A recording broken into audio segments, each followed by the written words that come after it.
कुर्सी छोड़ रहे बिहार के मुख्यमंत्री श्री नीतीश कुमार। शिक्षकों को रह जाएगा मलाल। कौन देगा शिक्षकों को प्रोन्नति? कौन देगा शिक्षकों को सप्तम वेतन का लाभ? कौन देगा वित्त रहित शिक्षकों को वेतनमान? कौन देगा बिहार के महिलाओं के खाते में 2-2 लाख रुपए? दोस्तों नमस्कार, मैं हूं आपका दोस्त एसके चौधरी। आखिर यह स्पष्ट हो चुका है कि बिहार के मुख्यमंत्री श्री नीतीश कुमार अब चंद दिनों के मेहमान रह गए हैं। लेकिन इसी बीच ज्यों ही शिक्षकों की कानों तक ये आवाज़ें पहुंची, शिक्षकों को वो पुराने दिन याद आने शुरू हो गए कि बिहार के मुख्यमंत्री श्री नीतीश कुमार के द्वारा 60 वर्षों की सेवा वाली शिक्षक नवनियुक्त शिक्षकों की नींव रखी गई थी। लेकिन मुख्यमंत्री श्री नीतीश कुमार आखिर कुर्सी छोड़ने वाले हैं, परंतु बिहार के 1 कोटि के शिक्षक, नियमित कोटि के शिक्षकों को छोड़कर तमाम कोटियों के शिक्षकों के सामने एक मलाल छोड़कर जा रहे हैं। आइए दोस्तों, आज के इस वीडियो में जानते हैं कि आखिर मलाल छोड़कर जा रहे अभी भी वक्त है मुख्यमंत्री श्री नीतीश कुमार कम से कम शिक्षकों की वो मनसाएं जो अधूरी उन्होंने छोड़ रखी है उसे पूरी कर दे। लेकिन दोस्तों, आप मेरे इस चैनल को जरूर सब्सक्राइब कर लेंगे अगर अभी तक सब्सक्राइब नहीं किए होंगे। दोस्तों, हम 3 कोटि के शिक्षकों के बारे में बातें करेंगे। सबसे पहली बात कि आखिर सबसे पुराने शिक्षक वर्तमान में है नियोजित शिक्षक। गौर करने वाली बात यह है कि शिक्षकों की नींव यानी 60 वर्षों की सेवा वाली शिक्षकों की नींव रखी गई थी बिहार के मुख्यमंत्री श्री नीतीश कुमार के द्वारा 1 जुलाई 2006 के प्रभाव से। शिक्षकों की सेवा उस वक्त ही 60 वर्षों की कर दी गई थी। उसके बाद माननीय मुख्यमंत्री वर्ष 2015 में शिक्षकों को वेतनमान दिए। हालांकि ये बात सत्य है कि वो वेतनमान चाइनीज था, लेकिन शिक्षकों के जेब गर्म जरूर हो रहे थे। सबसे पहले वर्ष 2006 में जो नियमावली का गठन किया गया उसमें शिक्षकों की प्रोन्नति की भी बातें की गई। उसके बाद आइए दोस्तों, वर्ष 2012 में जो नियमावली का गठन किया गया उसमें भी प्रधानाध्यापक तक की प्रोन्नति का प्रावधान किया गया। लेकिन गौर करने वाली बात यह है कि वर्ष 2006 से लेकर वर्ष 2026 लगभग 21 वर्ष पूर्ण हो गए, लेकिन शिक्षकों को इस बात का मलाल रह गया कि जिस मुख्यमंत्री के द्वारा उनकी सेवा को 60 वर्ष की गई, उन्होंने 21 वर्षों की सेवा पूर्ण कर ली, लेकिन अपने नियम पर खरे नहीं उतरे बिहार के मुख्यमंत्री श्री नीतीश कुमार। उन्होंने अपने ही द्वारा बनाया गया नियम का आखिर अवहेलना की, क्योंकि जो प्रोन्नति के लिए 8 वर्षों का प्रावधान किया गया था कि बेसिक ग्रेड के शिक्षक स्नातक ग्रेड के कहलाएंगे, प्रधानाध्यापक बनेंगे स्नातक ग्रेड के शिक्षक। आखिर नहीं तो नहीं दी गई प्रोन्नति। मलाल रह जाएगा इन नियोजित शिक्षकों को कि मुख्यमंत्री ने जिस शिक्षक की नींव रखी थी आखिर उसे बीच मझधार में छोड़कर जा रहे।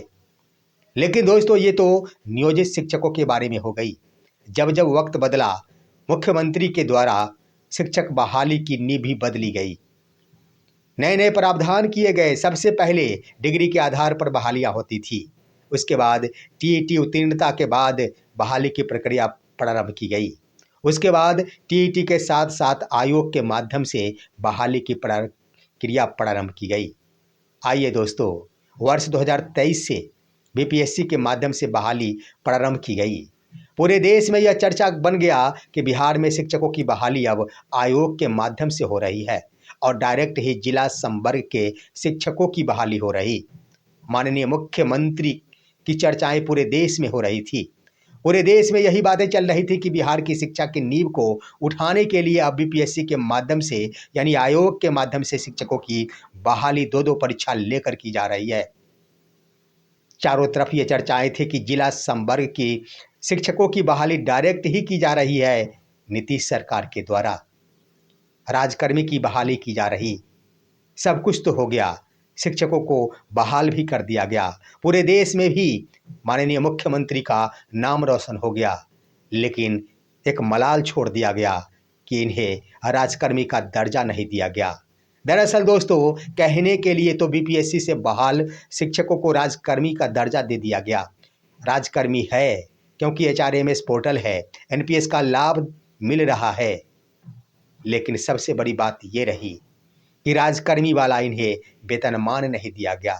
आखिर ये मलाल नहीं तो क्या है? मलाल रह जाएगा इन तमाम खास तौर पर विद्यालय अध्यापकों के मन में कि न जाने कितनी हसरतें पाली थी। बिहार ही नहीं, देश भर के अभ्यर्थी भाग लिए थे कि आखिर बिहार में राजकर्मी बनकर जा रहे हैं, डायरेक्ट ही जिला संवर्ग के शिक्षक बनने जा रहे हैं, बन भी गए। लेकिन सच तो ये है कि सप्तम वेतन का लाभ उन्हें नहीं मिल पाया। आखिर कौन देगा? अब तो मुख्यमंत्री अपनी कुर्सी छोड़ रहे हैं। जब उनके रहते हुए ये सारी क्रियाएं नहीं हो पाई, जब उनके रहते शिक्षक अपनी आवाज़ें बुलंद करते रहे, डिमांड पर डिमांड करते रहे, लेकिन उनकी बातों को कोई नहीं सुना, तो क्या उनकी सरकार चले जाने के बाद शिक्षकों को 7वां वेतनमान का लाभ मिलेगा? वो कौन होंगे मुख्यमंत्री, जो मुख्यमंत्री नीतीश कुमार के अधूरे कार्यों को पूरा करेंगे? आखिर बीपीएससी से बहाल शिक्षकों के बीच भी मलाल छोड़कर चले गए बिहार के मुख्यमंत्री श्री नीतीश कुमार। लेकिन अब आइए दोस्तों, वर्षों से सपने पाल रहे एक और राजकर्मी शिक्षक, नए नवेले राजकर्मी विशिष्ट शिक्षक, माननीय मुख्यमंत्री ने ही यह योजना बनाई थी कि इन सभी को नियोजित से हटाकर अब राजकर्मी का दर्जा प्रदान करा दिया जाएगा। इनके नाम में जो नियोजित का थब्बा लगा है उसे हटाकर अब वो पूरी तरह राजकर्मी शिक्षक कहला दिए जाएंगे। इसके लिए उन्होंने एक विशेष परीक्षा का आयोजन करवाया और शिक्षकों से अपील की कि आप सभी इस परीक्षा में सफल होकर दिखाइए, आप राजकर्मी बना दिए जाएंगे। हालांकि शिक्षकों ने आंदोलन भी की थी, वो तैयार नहीं हो रहे थे। उनका कहना था कि बार बार ही परीक्षा देकर मैं क्या करूँगा जब मुझे सुविधाएं ही नहीं मिलती हो। हुआ भी वही दोस्तों, शिक्षकों ने आखिर माननीय मुख्यमंत्री की बातों पर भरोसा कर सक्षमता परीक्षा में बैठकर सफलता प्राप्त कर दिखाई। और जब भी मौके मिले मंचों पर माननीय मुख्यमंत्री ने जोरों शोर से ये कहना कभी नहीं भूले कि मैंने इतने शिक्षकों को, इतने लाख शिक्षकों को राजकर्मी का दर्जा प्रदान कर दिया, राजकर्मी सरकारी शिक्षक बना दिया। हकीकत ये है दोस्तों कि आज की तारीख में उन तमाम विशिष्ट शिक्षकों को इस बात का मलाल रह गया है कि मेरा तो नाम का राजकर्मी है, मुझे सप्तम वेतन का लाभ नहीं मिल रहा, पूर्ण रूपेण सेवा निरंतरता का लाभ नहीं दिया गया। नतीजा ये होता है कि कभी प्रोन्नति को लेकर पूर्व की सेवाओं की गिनती संबंधी पत्र जारी कर दी जाती है, लेकिन जब छुट्टी की बारी आती है इनकी सेवा को नए में तब्दील कर दी जाती है। दोस्तों, आखिर मलाल छोड़कर जा रहे हैं बिहार के मुख्यमंत्री श्री नीतीश कुमार। आखिर इन विशिष्ट शिक्षकों को कौन देगा सेवा निरंतरता का लाभ, कौन देगा राजकर्मी का लाभ, कौन देगा सप्तम वेतन का लाभ? यह तो सुन सुनकर शिक्षक हताश हो रहे हैं। लेकिन बातें वहीं पर समाप्त नहीं हो जाती। ठीक विधानसभा चुनाव के वक्त वर्ष 2025 में माननीय मुख्यमंत्री ने वित्त रहित शिक्षकों के सामने एक बड़ा वादा किया था। जब ये तमाम शिक्षक पटना में प्रदर्शन कर रहे थे कि मुझे वेतनमान दिया जाए, माननीय मुख्यमंत्री ने उस वक्त पहल की थी और इसके लिए एक कमेटी का निर्धारण किया था कि इन्हें हम वेतनमान का लाभ देंगे, सरकारी शिक्षक बनाएंगे। उस वक्त वित्त रहित शिक्षक खुशियों में झूम उठे थे। उन्होंने अपना प्रदर्शन, धरना को भी समाप्त कर दिया था। नतीजा ये हुआ कि शिक्षक दिन प्रतिदिन टकटकी लगाकर बैठे थे कि किस दिन आखिर हमारे नाम के सामने मूल वेतनमान संबंधी वो वाक्य देखने को मिल जाएंगे। अब तो दोस्तों उनके सपने सपने ही बनकर रह गए। कौन देगा आखिर वित्त रहित शिक्षकों को वेतनमान? क्या अपनी जिंदगी इसी तरह अनुदानों पर काट दिए और एक आशाएं जगी कि अब मुख्यमंत्री श्री नीतीश कुमार उन्हें वेतनमान दे देंगे? लेकिन अब तो वो अपनी कुर्सी ही छोड़कर जा रहे। इन्हें भी मलाल रहेगा कि आखिर कहकर आशा दिलाकर निराशा में बदल दिया गया। अब आइए दोस्तों, बिहार की महिलाओं, आखिर ठीक चुनाव के वक्त माननीय मुख्यमंत्री ने तमाम महिलाओं के खाते में 10-10 हजार रुपए देना शुरू किए थे। साथ ही साथ इन महिलाओं के साथ वादा किया गया था कि आप सभी के खाते में इस 10,000 के बाद 2 लाख रुपए और भी दिए जाएंगे ताकि आप आत्मनिर्भर बन सके। दोस्तों, चुनाव भी समाप्त हो गए, पूर्ण बहुमत ही नहीं अपार बहुमत वाली सरकार भी बन गई। मात्र 105 दिनों वाली यह सरकार, आखिर जिन महिलाओं ने जिस मुख्यमंत्री पर भरोसा कर उन्हें वोट दी, समर्थन दी कि अब तो हम आत्मनिर्भर बनने वाले हैं, हमें अपने रोजगार के लिए हमारे खाते में 2-2 लाख रुपए दिए जाएंगे, आखिर वो सपने टूटते नजर आ रहे हैं। अब तो अपनी कुर्सी छोड़ने जा रहे हैं बिहार के मुख्यमंत्री श्री नीतीश कुमार, तो आखिर उन महिलाओं के खाते में 2-2 लाख रुपए कौन देगा? कौन उन महिलाओं के विश्वास को जीतेगा? कौन उन महिलाओं को आत्मनिर्भर बनाएगा? कौन उन महिलाओं के साथ हो रहे अन्याय को रोकेगा?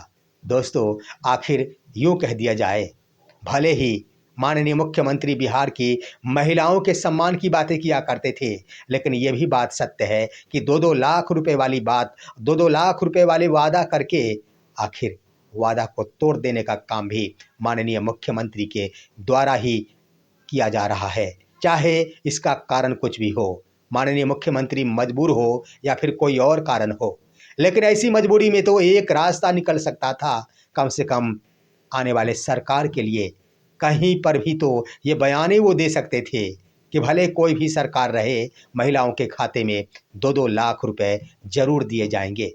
लेकिन मलाल रह गया उन तमाम महिलाओं के मन में कि मैंने जिस पर भरोसा किया था, मैंने जिस 2 लाख का आशा की थी, आखिर वो निराशा में बदल गई। दोस्तों, ये है आज की खबर कि आखिर बिहार के तमाम कोटि के शिक्षकों में आज इस बात का मलाल रह गया कि अपने तमाम कार्यों को अमली जामा अंततः नहीं पहना सके बिहार के मुख्यमंत्री श्री नीतीश कुमार।